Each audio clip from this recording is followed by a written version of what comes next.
এটি একটি কাল্পনিক গল্প, বাস্তবের সাথে এর কোনো মিল নেই। এটি বানানো হয়েছে শুধুমাত্র আপনাদের বিনোদনের জন্য। নিশির রাতের রমণী, এক পরমা সুন্দরীর ভয়ঙ্কর গল্প। শীতল পূর্ণিমার রাতে ছিলামপুর গ্রামে প্রবেশমুখে একটি পুকুর পাড়ে বসে থাকে এক অপরূপা রমণী। তার গায়ের রং চাঁদের আলোকেও হার মানায়।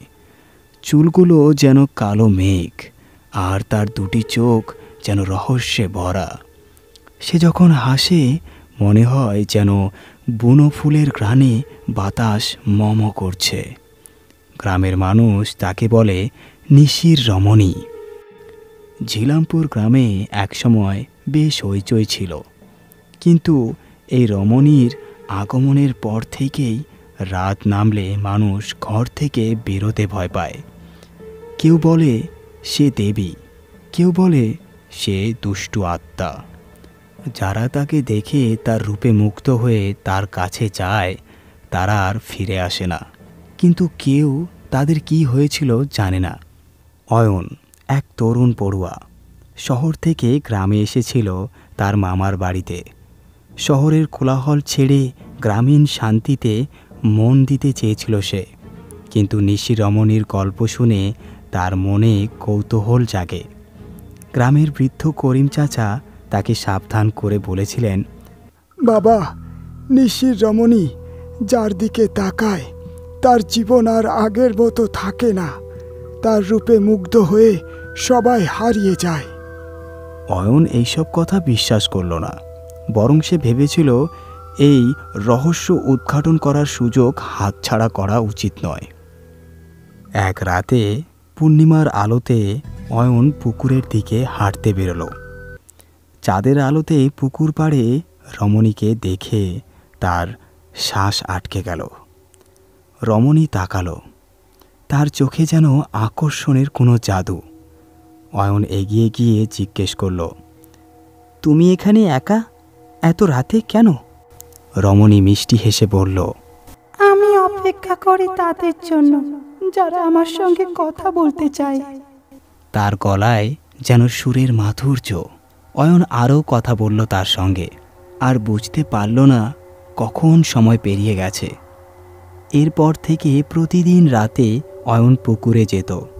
রমণী তাকে তার জীবনের গল্প বলতো, যে গল্পে ছিল এক অভিশপ্ত ভালোবাসার কথা। রমণী বলেছিল, অনেক বছর আগে আমার প্রিয়জন আমাকে ত্যাগ করেছিল, তার জন্য আমি চিরকাল অপেক্ষা করছি। অয়ন তার রূপে এতটাই মুগ্ধ হয়েছিল যে নিজেকে আর আটকাতে পারল না। সে বলল, আমি তোমাকে ভালোবাসি, তোমার যন্ত্রণার ভাগ নিতে চাই। রমণী মুচকি হেসে বলল, তাহলে আমার সঙ্গে চলো, আমি তোমাকে এমন এক পৃথিবীতে নিয়ে যাব যেখানে আমরা চিরকাল একসঙ্গে থাকতে পারবো। একদিন সকালে গ্রামের লোকেরা পুকুর পাড়ে অয়নের জুতো আর একটা হ্যারিকেন পড়ে থাকতে দেখল। অয়ন আর ফিরে আসেনি। করিম চাচা বললেন, এই তো হলো তার পরিণতি। কেউ নিশির রমণীর রূপে বাধা পড়ে বাঁচতে পারে না। কিন্তু অয়নের এক বন্ধু, শহরের ছেলে রাহুল, এই রহস্যের সমাধান করতে চাইল। রাহুল বুঝল নিশির রমণী কোনো দেবী নয়, সে এক অভিশপ্ত আত্মা। রাহুল স্থানীয় এক পুরোহিতের কাছে গেল। পুরোহিত বললেন, নিশির রমণী এক সময় সত্যি মানুষ ছিল।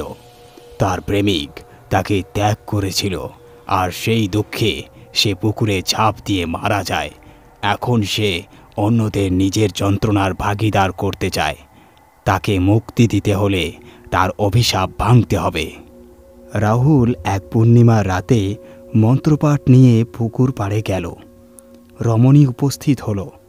সে রাহুলকে প্রলুব্ধ করার চেষ্টা করল, কিন্তু রাহুল শক্ত হয়ে দাঁড়িয়ে রইল। মন্ত্রপাঠের মাধ্যমে রাহুল তাকে তার কষ্টের কথা মনে করিয়ে দিল।